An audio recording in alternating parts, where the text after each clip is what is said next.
Hey guys, I want to honor everybody's time and go ahead and get started. Typical Missoula, we're going to start just a couple of minutes late, but we'll get us going anyway. And if people come in, that's great too.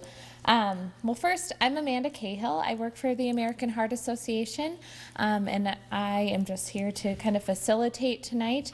All credit to these fine folks from the Montana Tobacco Use and Prevention Program for putting this together. But thanks for taking time out of your day to come to this.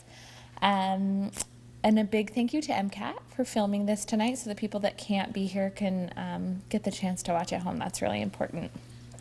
So we're here today because there's a new tobacco product.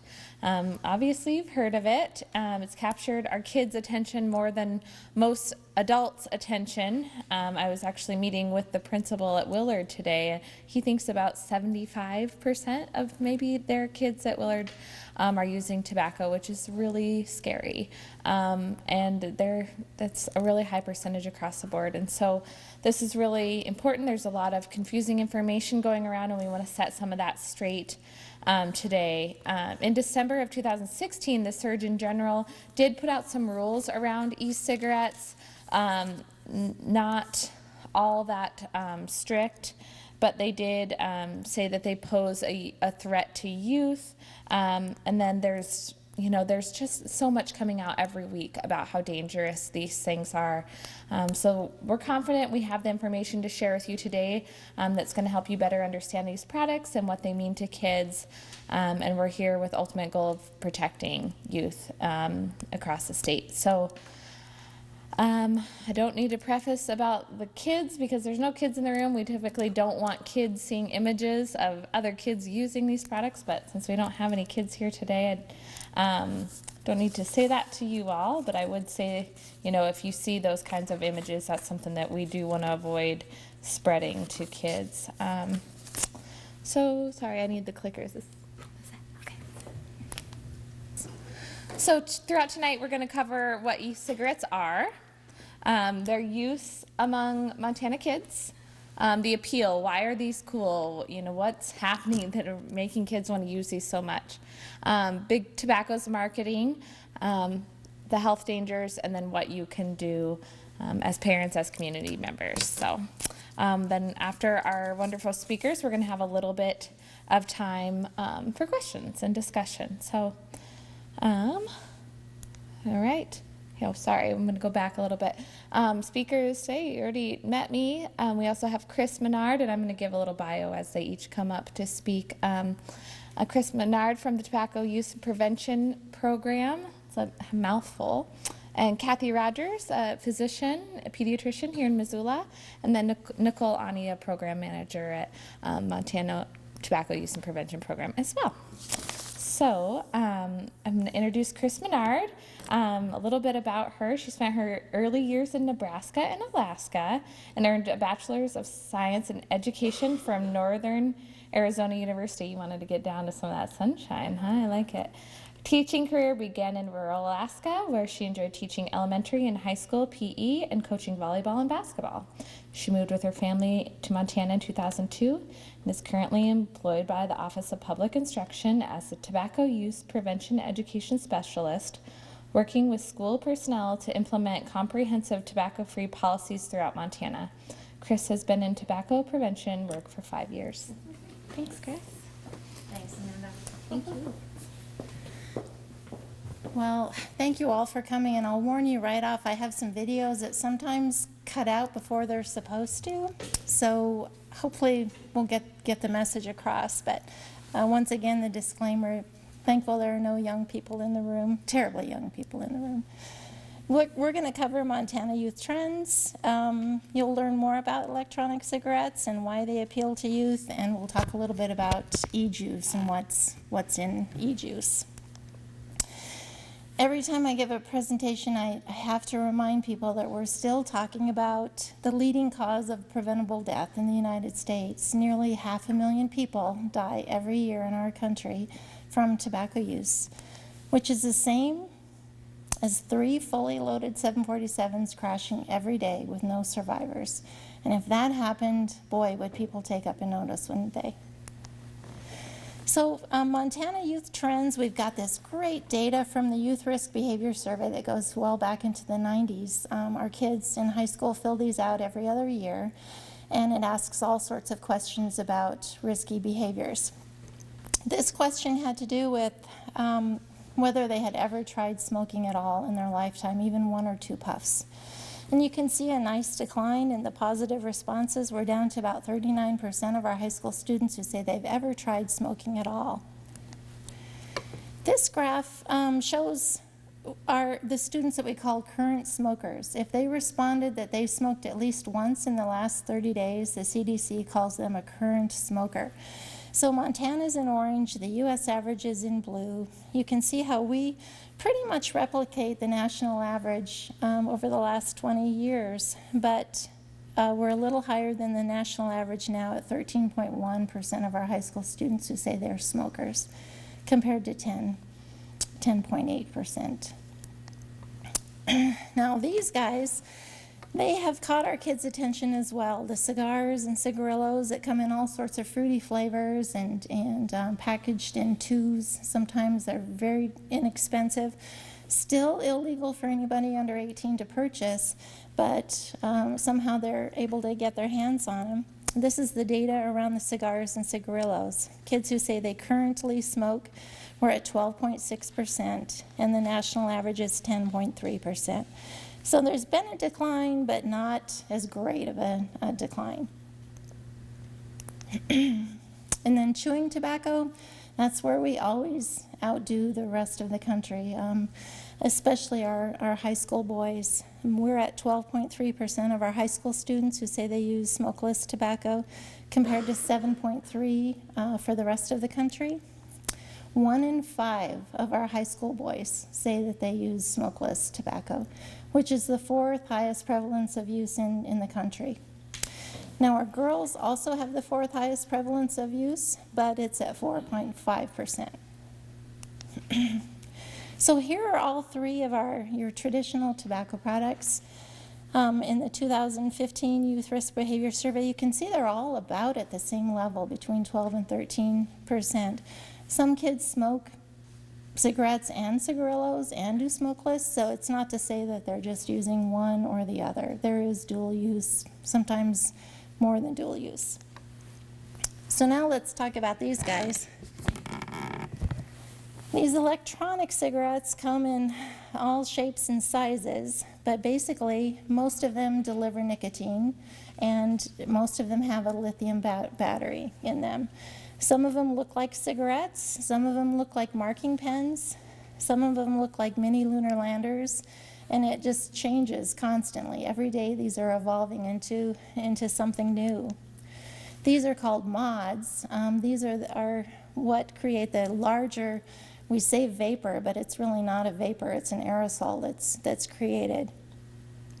And you can see some wise person even turned a Coke can into an electronic cigarette. But they all have basically the same parts: a mouthpiece, the atomizer, is what heats up the e-juice, and a lithium battery that charges the atomizer. Nothing burns, just like in tobacco product. There's nothing that burns, it's a heating element that heats up the juice that creates the aerosol. This is a video, compliments of a company called Enjoy. All of these are accessible to anybody on the internet. We'll see if we can make it work. This is Enjoy's vape pen. You picked it up off the shelf or got it in the mail, but it might be intimidating. No worries, we're here to help. If you're ready to vape, watch on. Part 1, assembling the vape pen. First, you're going to need a bottle of e-liquid, like this. You can buy Enjoy e-liquid wherever you purchased your vape pen. Next, make sure the battery is detached from the tank. Don't try to fill the tank with e-liquid when it's attached to the battery. Unscrew the mouthpiece from the tank. Open your e-liquid. Enjoy e-liquids are in bottles with child-resistant caps, so to open it, you'll need to push down on the cap as you turn it. You don't want e-liquid in the center tube, so when you fill your tank, Tilt it and drip the e-liquid down the side. You can check the milliliter amount by the markings on the side of the tank. Remember to keep e-liquid away from your skin. If you happen to get some e-liquid on your hands, make sure to wash them immediately. We also recommend that you have different tanks for different flavors of e-liquid and that you discard any tank after about 2 weeks of regular use, depending on how you vape. Changing your tank will assure that your vapor always tastes great. Once you've filled the tank, screw the mouthpiece back on. Make sure the mouthpiece is on tight. Then screw the tank onto the battery piece. Now you're ready to vape. Part 2, how to vape. Your pen comes activated right out of the box. To deactivate your vape or to reactivate it, quickly press the button 5 times in a row, like this. The LED light flashes 5 times when your vape pen changes state. When your vape is activated, put your lips to the mouthpiece. Inhale as you press the button. And just like that, you're vaping. Part 3, charging. The LED light will flash 10 times during use when you need to charge your vape pen. To charge, Well, that sometimes happens. I just wanted to let you know almost all of them have a USB charge that you can plug into your computer to charge it when it needs charging. So they are with it as far as electronics goes. This just shows you some of the gimmicks that they're doing. You can buy a case for your iPhone that's actually an electronic cigarette and has a little hole that you can screw your mouthpiece into and vape away. It has its own battery. Blue, you've probably seen blue advertisements on TV. Blue comes in these are what they call starter packs, and when I bought them a few years ago, they were about $75, so they might have come down in price now. But these look like regular cigarettes, and they charge inside this little deal, and you're welcome to come up, and we want you to look at all these things at the end. But the thing that's interesting about Blue is they've put a little transistor receiver in their cases, so if they're turned on, and if they're within 50 feet of somebody else who has one of these things, this is what they do. They want to let you know, hey, there's another person smoking these, vaping these within 50 feet. Go find them. Let's make this a social event. Or if you're within 50 feet of a store that sells the cartridges, this is what they do to let you know, hey, you're close enough to purchase some more cartridges. So kind of interesting. The Green Smoke is a company that's trying to really attract people who are environmentally conscious, because these things are filling our landfills. The batteries are filling our landfills. The empty cartridges are filling our landfills, making a big mess and a terrible pollution problem. So they say, hey, send us, for every 50 of your empty cartridges that you send us, we'll give you so many points to buy more products, and we'll dispose of them responsibly. So there just are all sorts of, these are just a few examples of some of the ideas that these companies come up with to try to attract different groups of people. This woman is going to show you a little bit about some of the disposable and rechargeable e-cigarettes. And this is a blue disposable. We're going to pull the little seal off of here. Pull the little right cap off. And pull. And that's it. Nice and simple. Now the blue starter kit has 2 batteries, 5 cartomizers, and a charger. These are rechargeable. This, same concept. Screw the closed cartomizer. Everything you need is mixed up in here already. Screw it on. And again, up.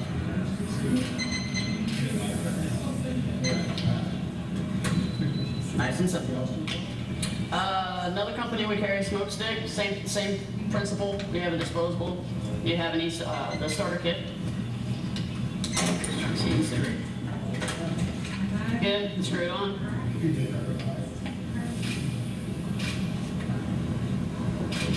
That, as you can tell, was a little bit more vapor than the blue gave me.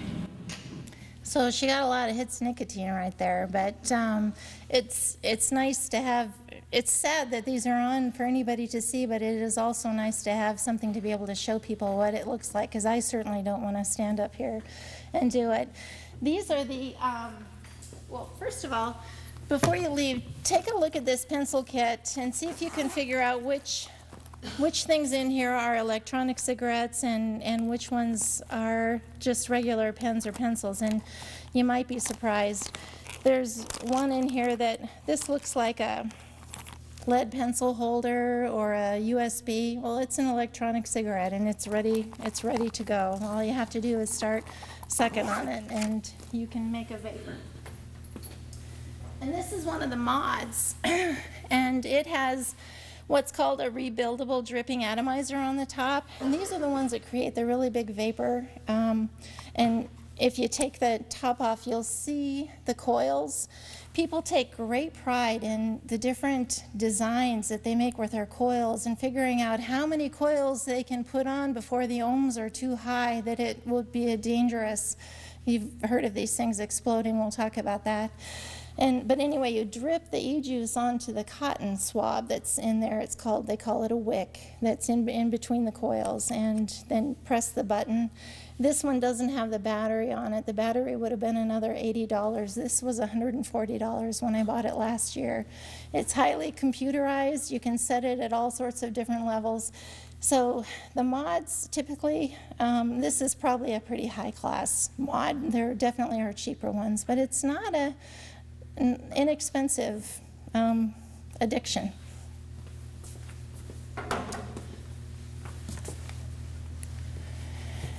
This fella has a YouTube site, and he teaches people how to build these, how to make huge, what they call clouds. They call it cloud chasing. He's had over 4 million views on Cloud Chasing 101. So if you went to YouTube and just searched for vape tricks or vaping or how to vape, you can find all sorts of information, and unfortunately so can our kids. So teen vaping, let's talk about that. In 2015, for the first time on the Youth Risk Behavior Survey, we asked the question, have you ever vaped, and how many times in the last 30 days have you vaped? And it was really hard. You couldn't just say, have you ever vaped? They had to be really careful about how to phrase the question because it's such a new thing. Vape to some people is like, what's that? Where they might understand the word electronic cigarette, or they might e-hookah, they might think of something different. So the CDC tried to cover everything with the e-cigars, e-pipes, vaping pens, e-hookahs, hookah pens, e-cigarettes. We were astonished by the outcome of this question. 51% of our high school students said they had tried vaping, compared to the national average, which was also large, 45%. This is a breakdown of that 51% who said they had tried vaping. Male and female, 53% to 49%, pretty close to the same, but more males were doing it. And you can see as the kids get older, the number of users increases, which is pretty typical for any kind of risky behavior. But obviously, high school seniors, 61% say they have tried. These are the students who say they're current users. They told us, yes, I've used it at least once in the last 30 days. So 30% of our high school students are what we would call current users, almost 1 in 3, compared to 24% for the national average. And here's that breakdown. Again, male and female fairly close to the same, but males use them more, and increase by grade level, with 36% of our seniors saying that they vape. Now, one caveat is some seniors are 18 and they're old enough to do this legally. Probably not a whole lot of them, but at least some of them would be. So here's our comparison between the traditional tobacco products and vaping. And it's huge, and it just is frightening that kids have really taken to this product. Some people will say, well, isn't it just the smokers who are doing it? No, obviously not. When you've got 30% of your kids who saying they're vaping and 13.1% smoke cigarettes, 12.3 use smokeless, and 12.6 use cigarillos. Here's a breakdown comparing traditional cigarette smokers with electronic vapor product users, and the Montana numbers are on the left. And then some of our middle school students actually take the very identical YRBS, Youth Risk Behavior Survey. So we know that twice as many middle schoolers use vapor products as smoke cigarettes.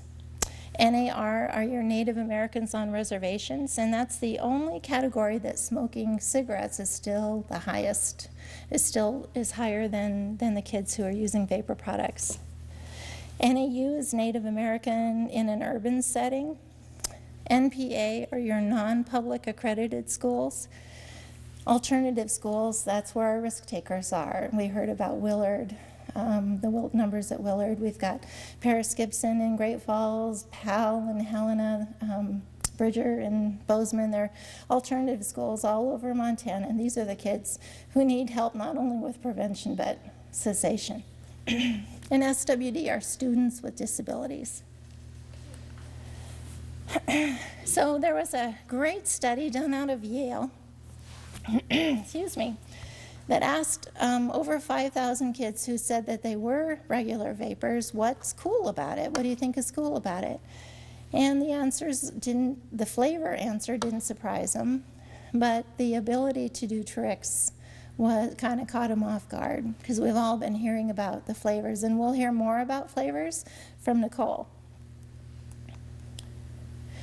Vape tricks are pretty incredible, and I've got a few samples for you to watch. What's up, guys? It's Caleb Pontiers, and we're here at Flawless Vape Shop in Anaheim Hills, California for the 8th Church Qualifier in the E-cigs Championship.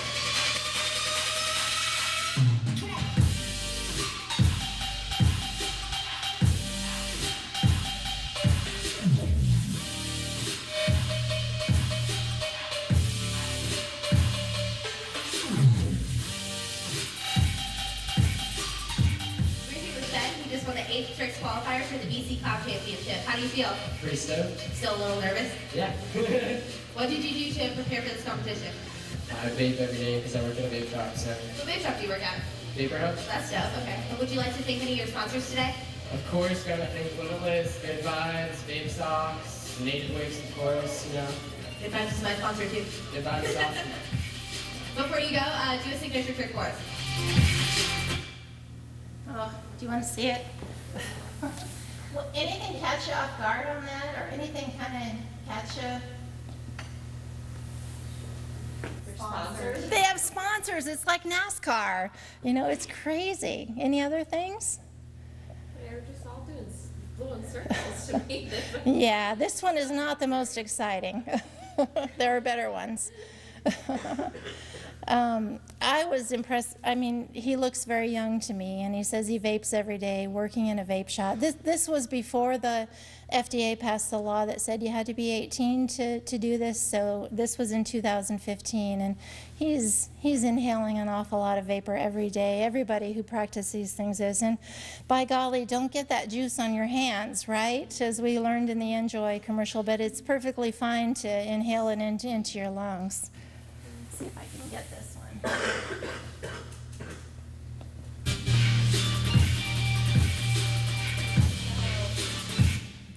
Okay, this next one is just a couple of, these are what apparently they used to call vines, but apparently there's not vine anymore. My daughter told me, so she said, don't even mention it, but I did.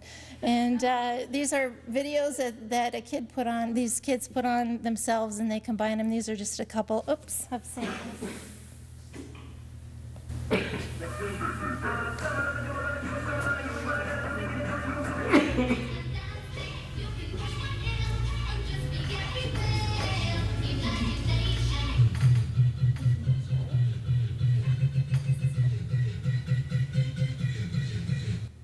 So it looked like on that second one, this kid was putting his brother through the aerosol. So he's not only impacting himself, but his little brother as well. And I just wanted to show that it's everyday kids, boys, girls. This next one is a professional.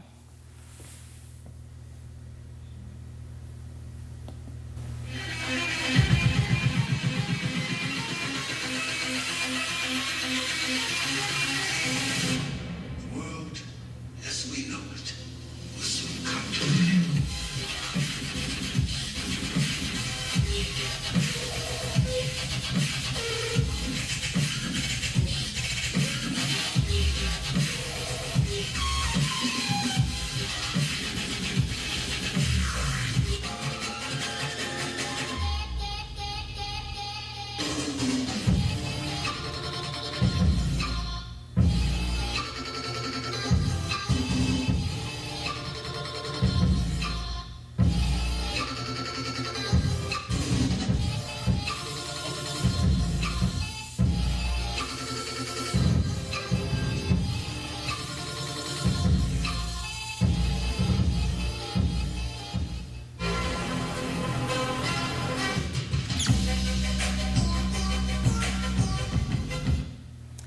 Pretty incredible stuff. So you can see why there's this attraction for kids. You know, it's unhealthy, but you can see where they would, if they got good at it, they'd think it would be pretty cool. You can also win a lot of money. This kid won $10,000 at a cloud competition for making a big cloud and winning that competition. I honestly don't know of any competitions that have happened in Montana. Has anybody heard of any?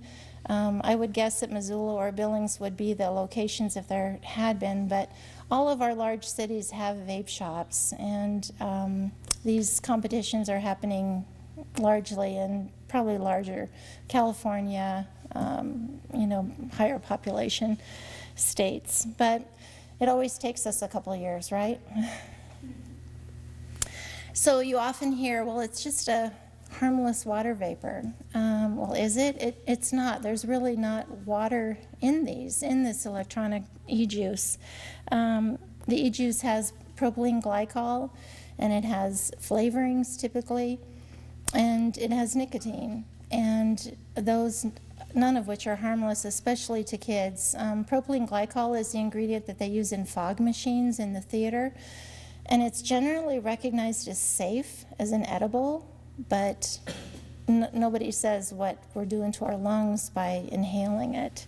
Sometimes vegetable glycerin is the liquid that's used. Sometimes they'll use both propylene glycol and vegetable glycerin. But lots of ultrafine metallic particles have been found. They haven't been regulated by the FDA. They've just started the regulation process, but it's going to take years before they are actually looking at these products and saying what's in it, what does that do, you know, how many are carcinogens. Some of the carcinogens are acetaldehyde, benzene. The formaldehyde is created as the element heats up.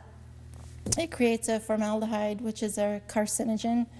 Nickel, nitrosamines, and then you may have heard of diacetyl, which is in microwave popcorn and has created something that they call popcorn lung from people working in microwave popcorn factories. They got these terrible lung disease that there was nothing that they could do to help them. And so a lot of the e-juice has removed the diacetyl, but some of it still, I mean, some of it still is out there. There's nothing that says you can't have it in it. And here's one place where they're making the e-juice. And my gosh, if you have to dress up in a hazardous hazmat suit, you know, to make a product that you're selling to people to inhale into their lungs, I think there's something wrong. A teaspoon of the e-juice can kill a child. And like 3 teaspoons, they say, can kill an adult. And they do come in different levels of nicotine. They range from 32 to 24 to 18 to 12, and some have 0. There are people, you'll hear about them using these things to walk themselves down to get off cigarette smoking. And we can talk about that a little bit later. I think that's a totally different thing. We talked about, is it harmless? Is it safer? It's very likely that they're safer than cigarettes, but we don't know that for sure. And I personally would say anybody who can use these things to get off cigarettes, you're probably doing yourself a favor, but then you've got to get off of this. And nicotine is one of the most addictive ingredients in the world, and it's very hard to get off of it. And nobody has told us that they're safe. You know, the industry will say, nobody has told you that they are harmful. Well, we found ingredients that are harmful, and it took us a long time to figure out that cigarettes were harmful. Poison Control Center calls went up from 1 a month to 215 a month for nicotine exposure in 2014. So the 15, 16 numbers haven't been completed yet on this graph. It's kind of not a very indicative graph, but hopefully the numbers are going down with the child-resistant caps. And then we've all heard about these exploding, and sadly, here in Missoula, poor young man had one explode, and it was devastating. These are not him. These are just examples of what happens when they explode. The tobacco industry often will tell you it's user error that makes them explode, but I've heard of them exploding as soon as a man opened it up from a package. Here's a sample. Look at the guy on the right standing at the counter.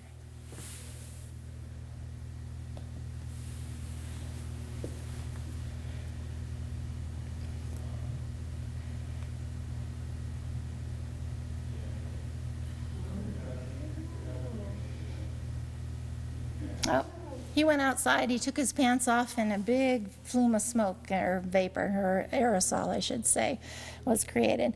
So that's the end of my presentation, and if you have questions, try and save them for the end. We'll have a question-answer period. But Dr. Rogers is up next, and Amanda, you're going to introduce?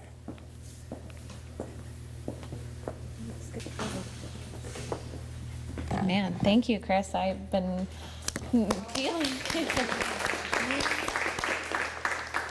I've been working on these for the past year and learning about this stuff, and I think I learned a lot of new stuff, so that was really awesome. Thank you. I'm going to introduce Dr. Kathy Rogers. She's a 1980 graduate of the University of North Dakota Collect of Medicine. Is that how you say that? Collect of Medicine? Sorry, I might have it. College, okay. Autocorrect here. Okay. She completed her pediatric residency at Dayton's Children's Hospital in Ohio in 1983 and practiced as a pediatrician in the military until 1986 when she moved to Missoula. She is a past president of the Montana Academy of Pediatrics and works at Western Montana Clinic. All right. Welcome, Kathy Rogers.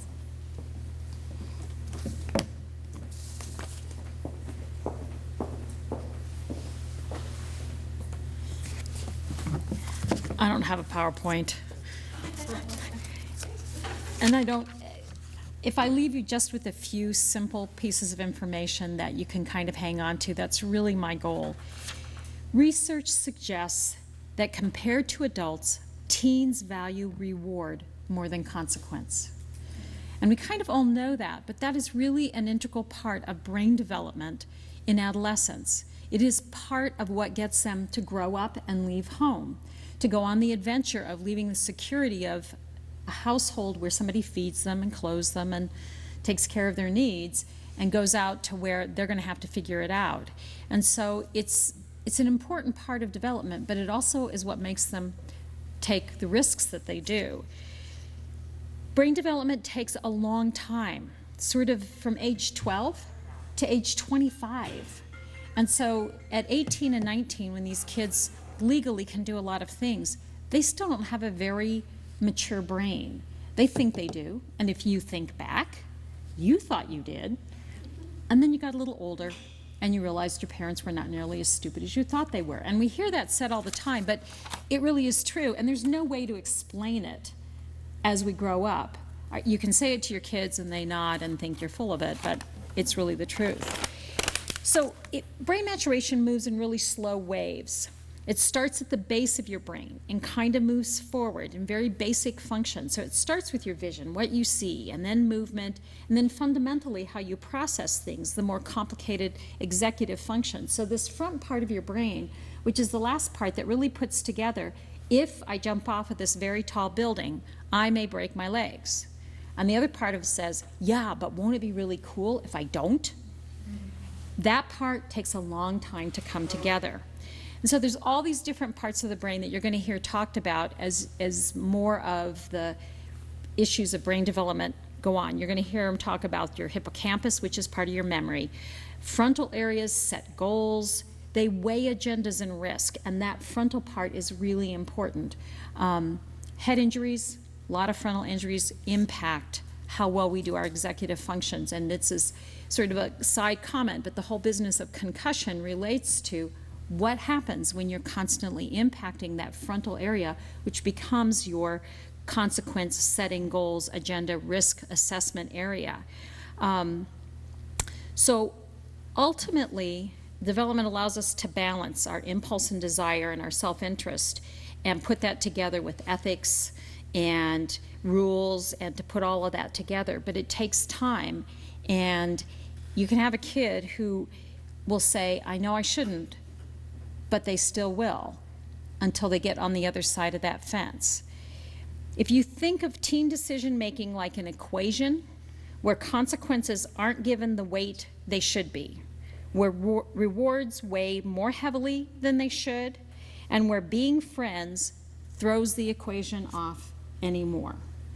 So that plastic part of your brain really looks at thrill seeking, risk taking, and I don't have a graph to show you, but when you look at higher risk and lower risk and then age, the ones who enjoy it the most are 16 to 17-year-olds. That high risk is like a really good reward.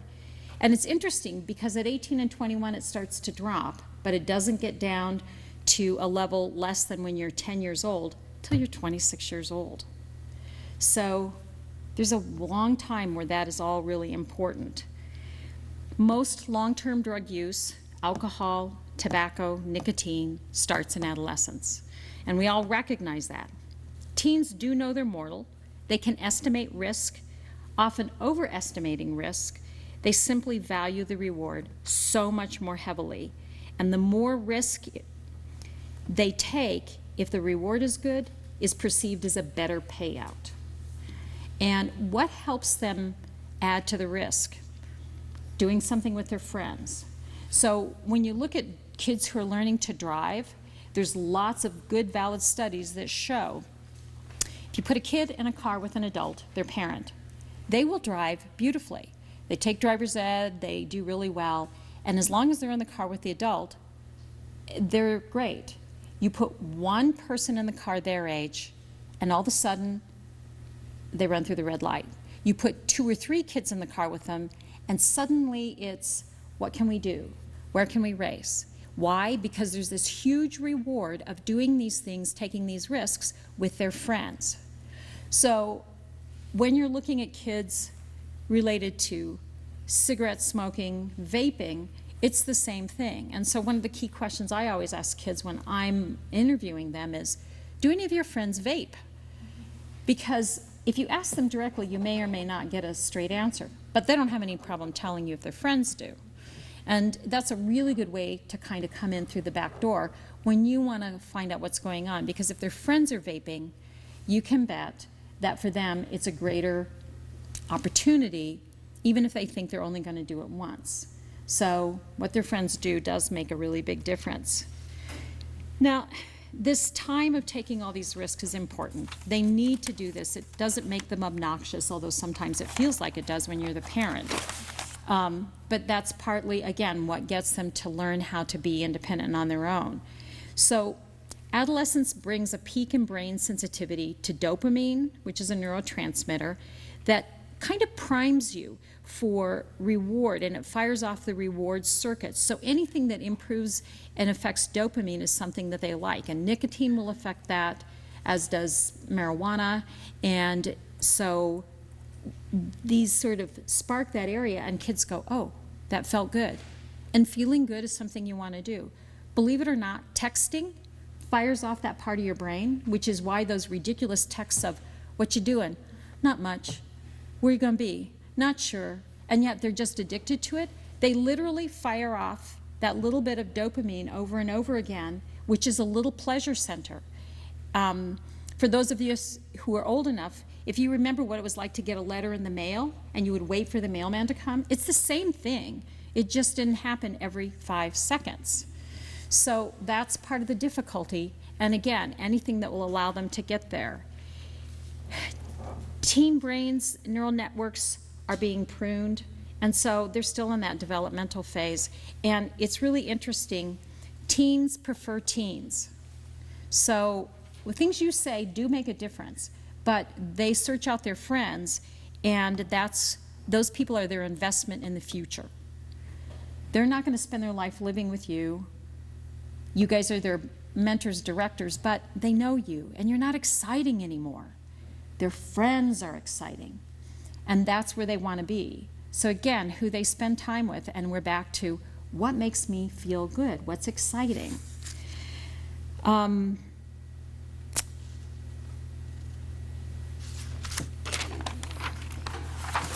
You guys have the statistics, and we'll probably go over them, so I'm not going to talk about the percentages of kids who are using e-cigarettes.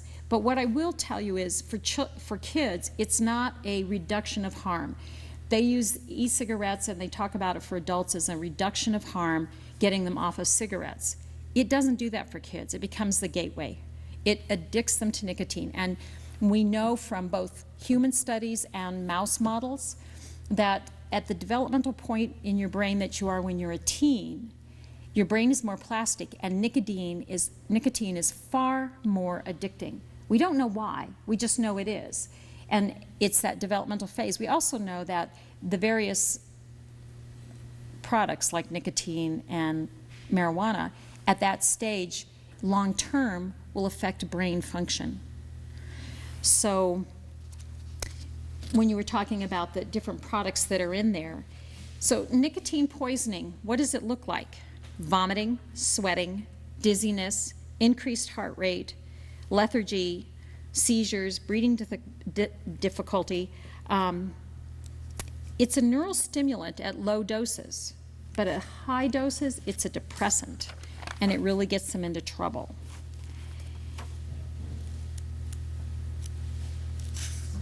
Couple of things that you need to know and that parents should share with each other. Anti-smoking actions by parents are a strong predictor of non-smoking in teens. Anti-tobacco opinions, anti-vaping opinions, and discussions with parents are factors that protect kids against tobacco, even if a parent smokes. So even if you're a parent who does smoke, the very fact that you say no makes a huge difference. The bottom line is that you want to make the risk and the reward enough, like the reward for not doing this, greater than the reward for doing it. And because nicotine's so addicting, you've got to find ways to sort of them. It's like the toddler thing. You have to distract them over here. You keep them busy with other things that are rewarding and fun for them, whether it's school or trips with friends that you get to help plan and organize. But it's pretty basic and it's pretty simple. And I can go through all of the neurochemistry and all of the brain development. It doesn't mean anything. The bottom line is they like what feels good, and what you have to do is find things that make them feel better and make it new and exciting, and just sort of distract them until their brain gets to that point. And then you also make it clear that this isn't something you want them to do. But that's not what you harp on all the time. You just do the distraction. That's my line.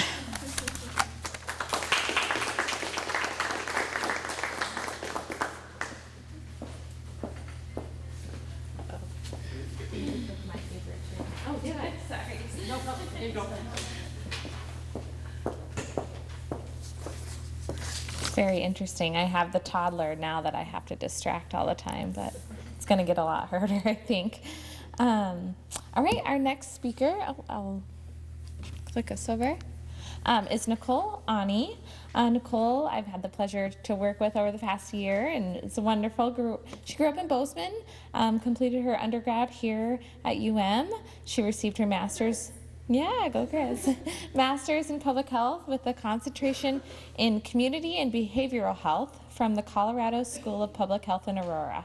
Before moving back to Montana, Nicole lived in Bloomington, Illinois, where she served as the Health Promotion Program Manager for the local county health department. In that role, she managed multiple health promotion and disease prevention grants, including the state-funded tobacco program, Illinois Tobacco-Free Communities.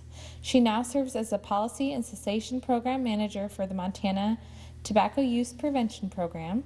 In her free time, she enjoys reading, hiking, fly fishing, and spending time with her husband and precocious 11-month-old daughter. Thanks, please welcome Nicole. That was all a mouthful.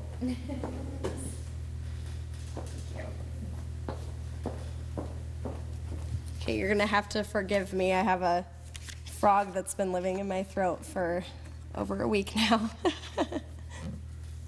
Okay, so now that we know why e-cigarettes are dangerous for our youth, I'm going to talk more about how the tobacco and e-cigarette industry targets kids and gets them hooked on these products and started on a lifelong addiction to nicotine.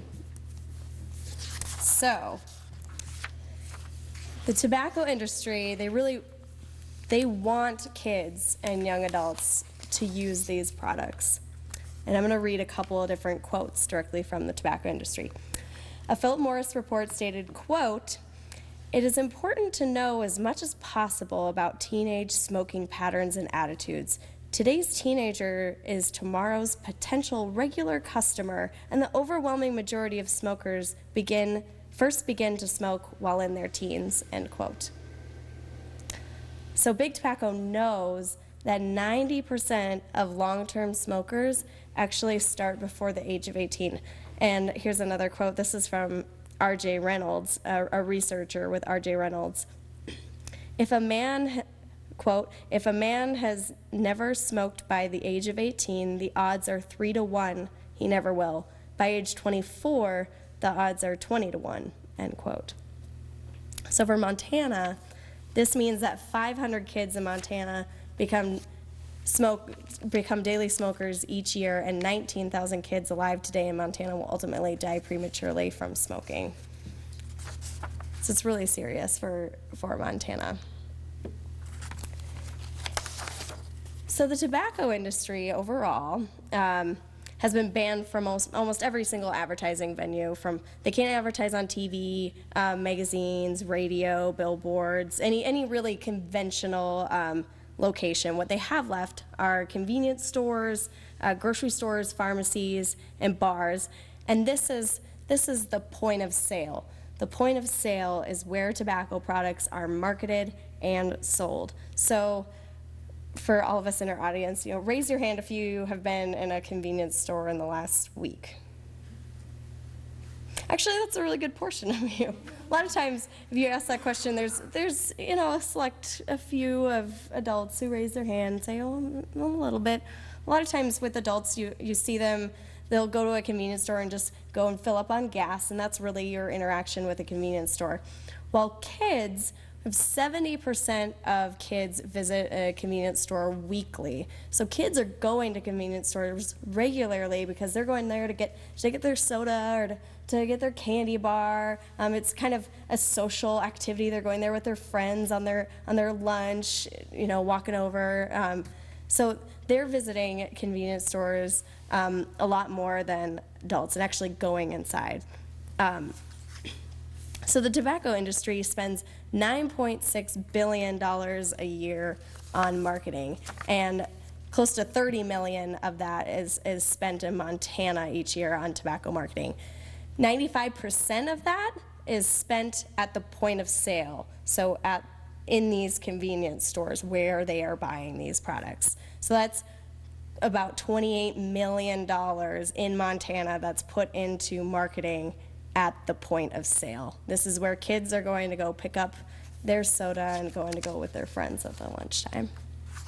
So the tobacco industry is using really specific strategies when they're looking at the point of sale. And one of those is placement. So the industry knows that eye level is buy level. So if eye level is buy level, why are we seeing these tobacco products placed at lower levels next to the candy bars and next to the Tic Tacs and Big Red Gum and next to your ice cream treats? They know that they're at a level that kids are going to see them and they're going to want them. And here's another one. This is what is called the power wall. And I'm sure a lot of you have seen this when you've been in a convenience store. You walk in and up behind the register, there's a huge wall of tobacco products all lined up next to each other. You cannot miss it. And a lot of time there's flashy colors, and you can see on the far right, blue e-cigarettes are included in there right alongside of the tobacco products. Sometimes you'll hear the e-cigarette industry try to differentiate themselves and say, oh, we're not those people, we're not big tobacco, but look, they're using the exact same tactics that the tobacco industry is using. Price is another way that the industry likes to target young people, because kids don't have a lot of money to spend. They don't have a lot of earnings. So they're using coupons and free gifts, multi-pack discounts. Here, buy one, get one free. Especially those little cigars, the cigarillos that Chris talked about earlier. You'll see a lot of those as 99 cents for 3 cigarillos. You can't even get a candy bar for 99 cents. It's pretty astonishing. And you see similar discounts with e-cigarettes too, 15% off. Buy one, get one free. Buy one, get 3 free over on the right there. So getting to the flavors piece, just to start out, the tobacco companies know that almost all new tobacco users begin as kids. Like I said, 90% start before the age of 18. But they also know that tobacco is typically pretty harsh. And so what they do is they use these flavors to make the tobacco products less harsh and more appealing to kids. So another quote from the tobacco industry, this is from Laura Lard, quote, "For younger people, beginner cigarette smokers, teenagers, when you feel like a light smoke, you want to be reminded of bubble gum." So to talk specifically about the flavors with e-cigarettes, research shows that 85% of current e-cigarette users aged 12 to 17 use flavored products, and 81% of those users report that they use e-cigarettes because they like the flavor. So this is telling us that the reason these kids are using these products is because of the flavor, and the kids that are using these products are using flavored products.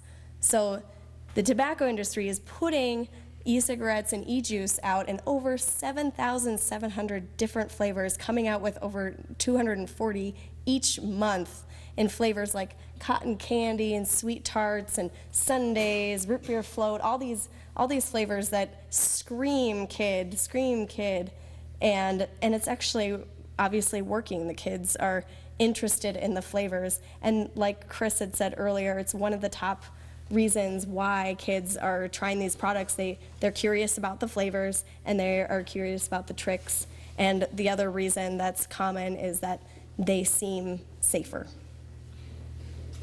All right. Place is also really important when it comes to the tobacco industry.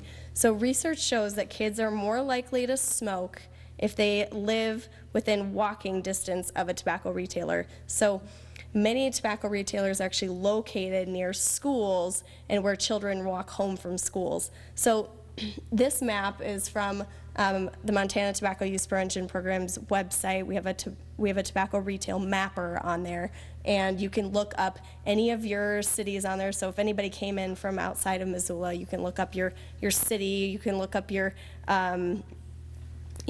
different districts for your legislators. You can look at counties. So you can really break it out and look at all different types of localities within Montana. So this shows Missoula, and the darker the dot goes, so you have green, yellow, orange, and then red. We don't have any red dots for Missoula. That's good. But the darker you go, the closer you're getting to a school. So there are those orange dots are tobacco retailers within 500 to 1,000 feet of a school. That's really close. That's just a hop, skip, and a jump away for kids to go at lunch and go grab whatever they want to. So as you can see, that's also a lot of tobacco retailers in Missoula. All right. Advertisements. So this is an interesting one. As I kind of mentioned when I first started talking, the tobacco industry has been banned from almost every advertising venue. We're talking about TV, magazines, billboards. So they really concentrate their advertising within the convenience store, and this is some of the advertising for cigarettes. You see the cigarette advertisement right above where the ice cream is, cigarette advertisement along with Slush Puppy. But these same restrictions do not apply to e-cigarettes. E-cigarettes are being advertised using the exact same tactics the tobacco industry once used to promote cigarettes. So we used to hear, like this one in the far left corner, we used to hear from cigarettes, this is admittedly before my time, but that cigarettes were safe, and you'd see commercials of doctors promoting cigarettes. Oh, my favorite brand is Marlboro, and you'd hold it up, and well, now you have an advertisement here of a doctor holding up the blue e-cigarettes saying more doctors vape than use traditional cigarettes. So you're having doctors promoting these products. If you see too, we have these are comparisons. These other ones are comparisons of old ads to e-cigarette ads. So on the left, you have the cigarettes being promoted by the cool guy in his car, and then now you have e-cigarettes being promoted by another cool guy in his car, using American icons to promote their products, using women and sex appeal to promote their products. It's all reliving the past. We're also seeing them being advertised using cartoon characters. You have this little monkey guy in the corner. You have the sex appeal that you're using. You have celebrity endorsements. It's good old Jenny McCarthy there endorsing e-cigarettes. And then you have sponsorships. You have sponsorships of sporting events, of concerts. Obviously, you can see e-cigarettes are sponsoring this MTV event. Who watches MTV? Teens. So these are all things that are banned for cigarettes and other tobacco products, but not for e-cigarettes. It's a wild, wild west for these products, and they can promote e-cigarettes on the radio. You can hear about them through TV. You can see them on billboards. They're all over the place. And unfortunately, it's working. So you can see e-cigarette advertising expenditures in the United States have increased dramatically from $5.6 million in 2010 to $115.3 million in 2014. And as you can see, as the dollars increase, so does teen use. So the money that they're pouring into it and all of these different tactics that they're using, unfortunately, it's working. All right. So not to leave on a sour note. So now what? Talk a little bit about what we've done about it and what do you do about it. But I thought that Dr. Rogers did a really nice job talking about how you open up that conversation with your kids. So I probably won't touch too much on that. Excuse me. All right. So current laws. So in January of 2016, actually, Montana enacted a law that prohibited the sales of e-cigarettes to those under 18, and then the federal law came into effect only a few short months after that. So sales to kids under the age of 18 is now illegal in Montana and throughout the United States. So the new federal law also prohibits the sale of e-cigarettes through vending machines, except in adult-only facilities, and it bans free samples. It also requires warning labels starting in May 2018. And I thought this was kind of interesting because this warning label, you often hear from the e-cigarette industry that well, nicotine is not addictive, nicotine is not harmful. Well, this warning label explicitly states that nicotine is harmful and dangerous and addictive. So they're being required to put these types of warning labels on their products in the future. But as you can see, it's a really lengthy warning label, so that loses its effectiveness a little bit. I will point out, though, that the new federal laws do not address flavors. They don't address advertisements or sponsorships or require the products to be put behind a counter. They don't address a lot of the tactics that are being used by the tobacco industry to target kids, unfortunately. So for just expanding on for Montana, we have a few counties that have taken it upon themselves to include e-cigarettes in their local Clean Indoor Air Act protocol. So this means that in Lewis and Clark, Carbon, Sanders, and now Powell and Granite, thanks to Amanda who's in the room with us today, e-cigarettes cannot be used in public indoor places. Missoula doesn't have that law at this time, but Missoula Public Schools actually has a comprehensive tobacco-free school policy that includes the prohibition of e-cigarettes. In addition, although it may not be law per the Clean Indoor Air Act in Missoula County, business owners do have the right to include e-cigarettes in their own tobacco-free policies. So you may be in a business throughout Missoula that has a sign that says no smoking, including e-cigarettes, and they have the ability to do so. So a lot of other states and localities across the nation have taken it upon themselves to strengthen their laws on e-cigarettes and have done a lot of really impactful things across the nation. So in California and Hawaii, they've actually made it illegal to purchase any tobacco product, including e-cigarettes, if you're under the age of 21. So there are actually at least 225 other localities throughout the nation that have done this too. And this is a policy that the Surgeon General really recommends because it delays the age of initiation. It helps keep tobacco products, including e-cigarettes, out of the schools because I think, like Chris had mentioned earlier, you have kids who are 18, who are still in high school, but when you raise that age to 21, then you don't typically have 21-year-olds who are in high school and are able to make those connections. And then it also just reduces sales to minors because it's harder to pass as 21.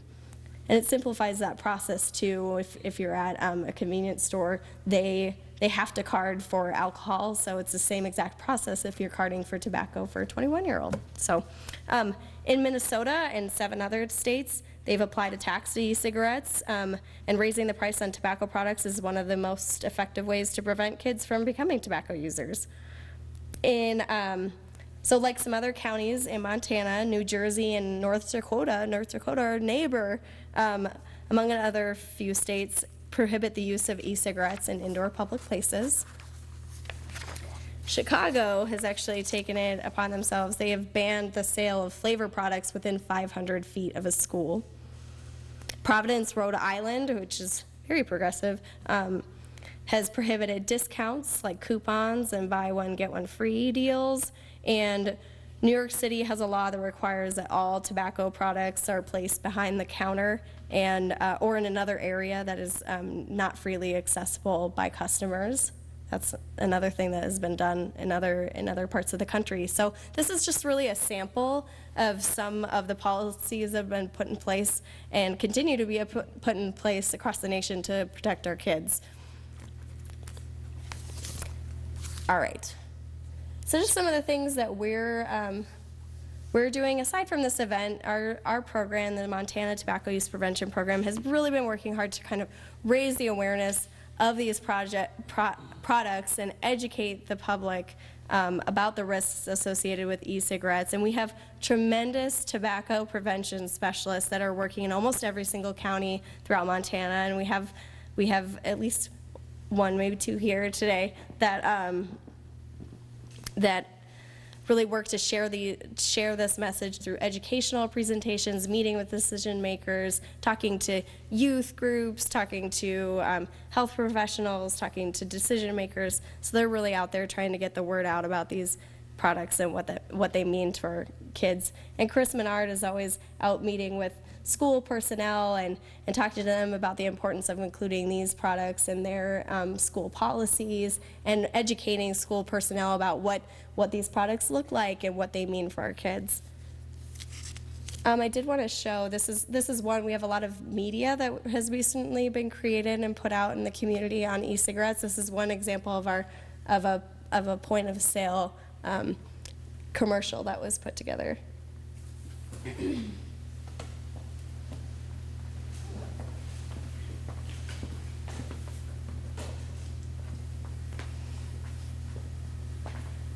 It plays.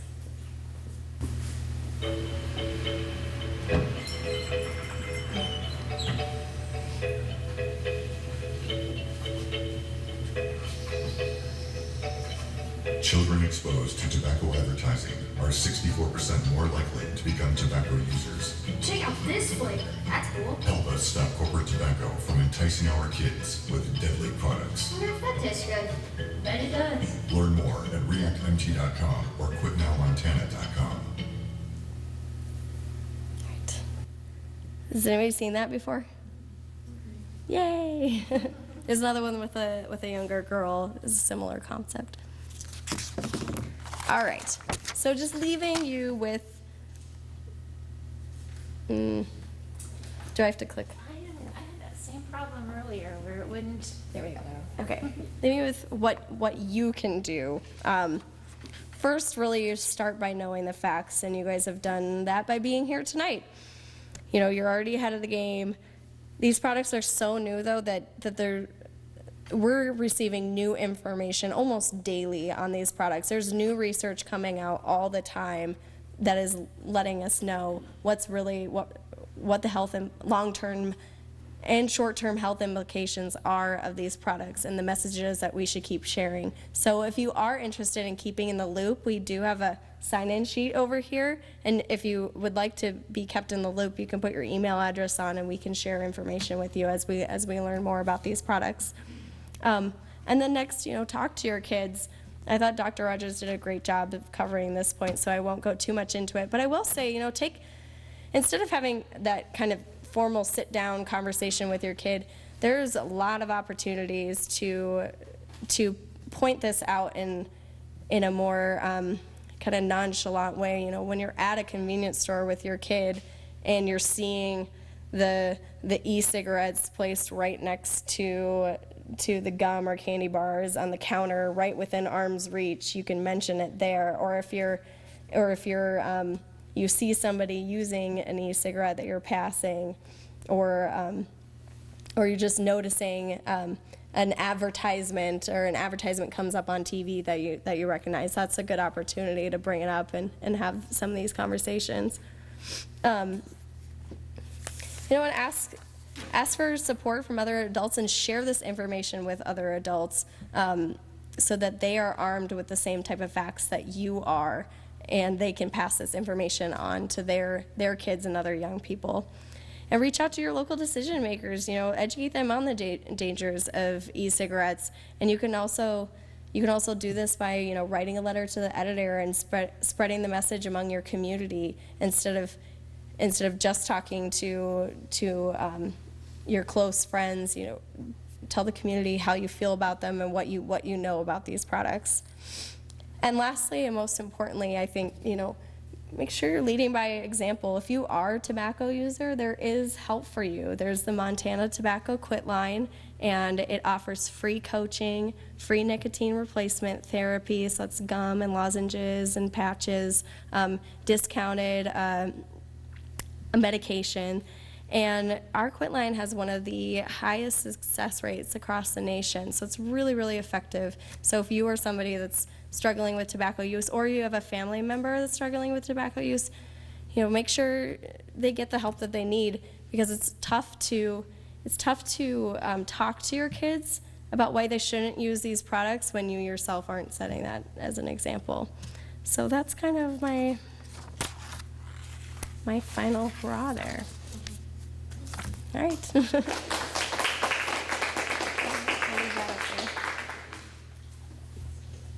Oh yeah, I'll send it up to Amanda.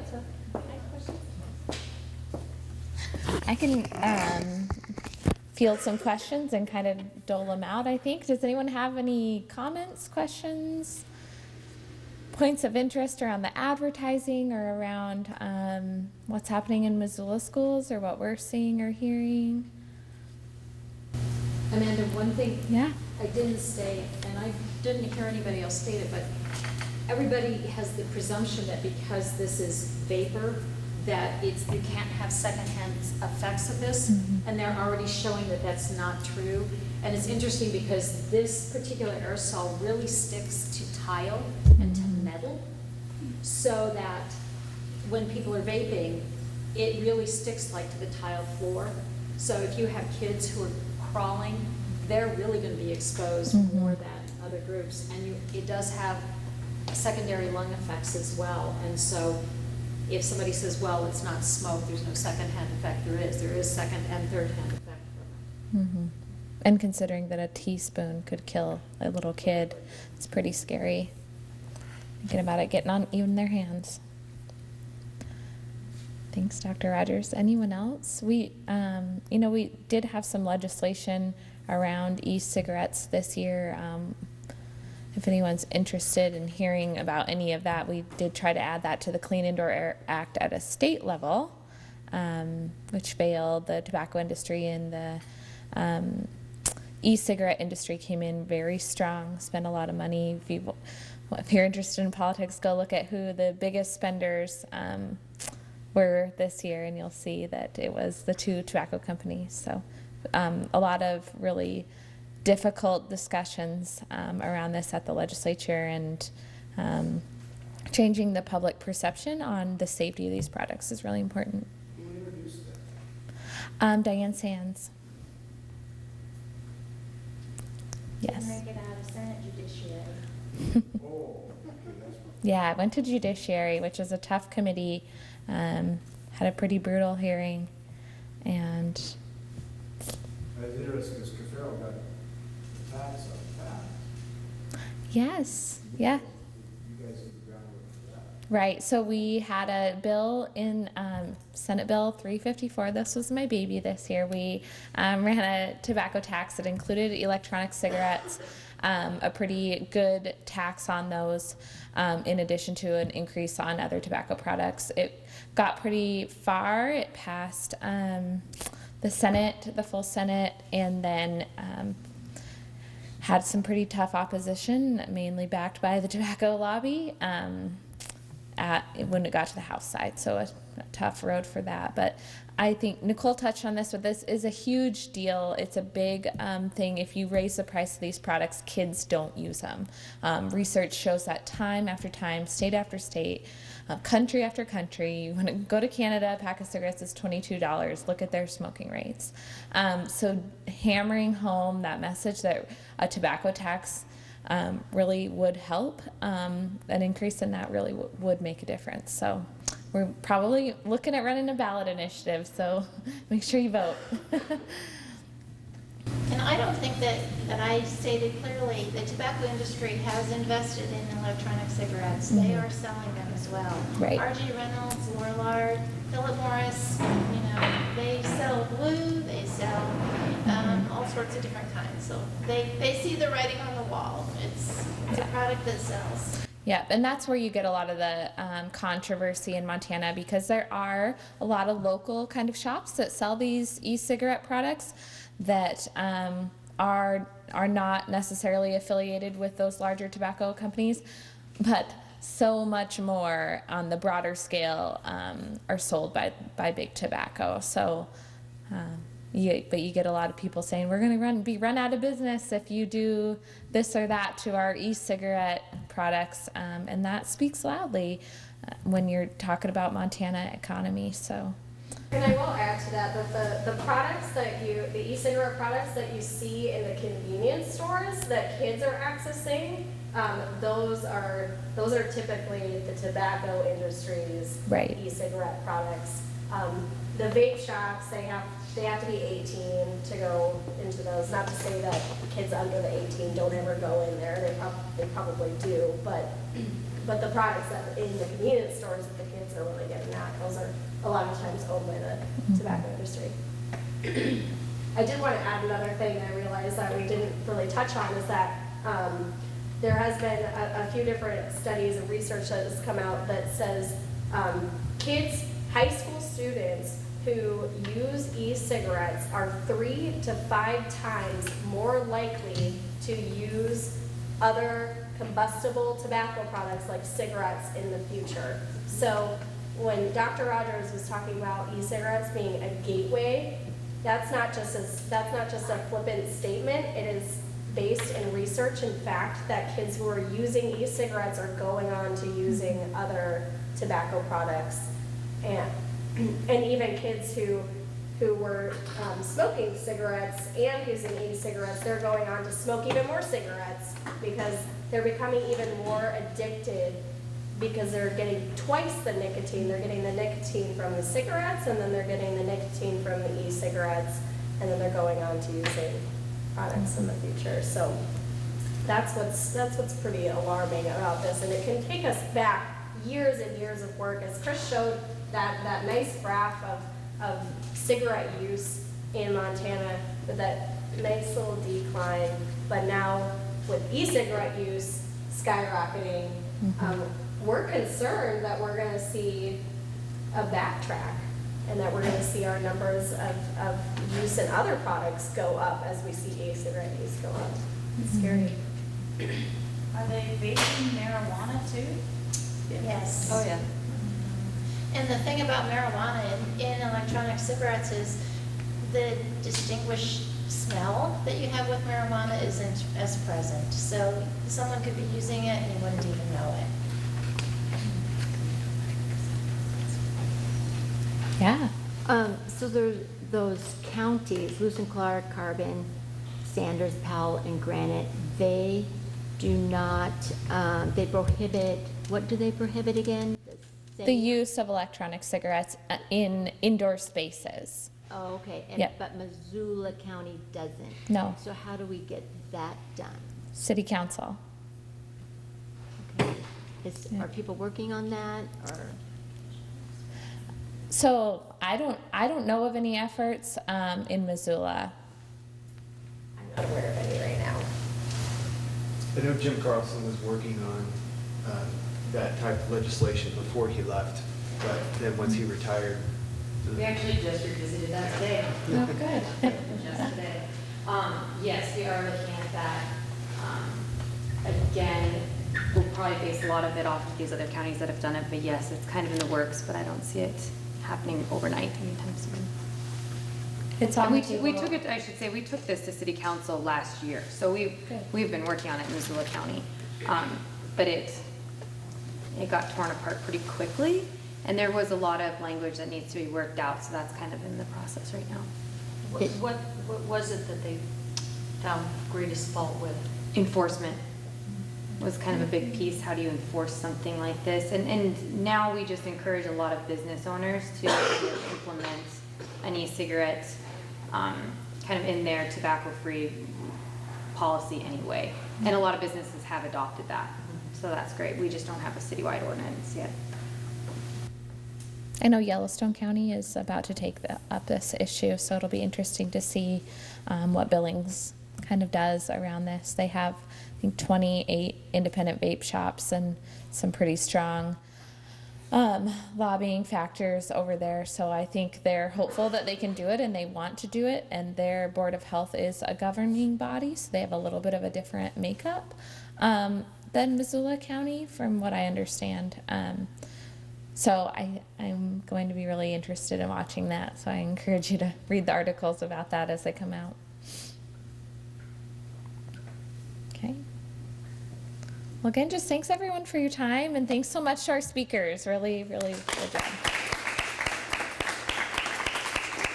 And we'll be around if anyone has more questions.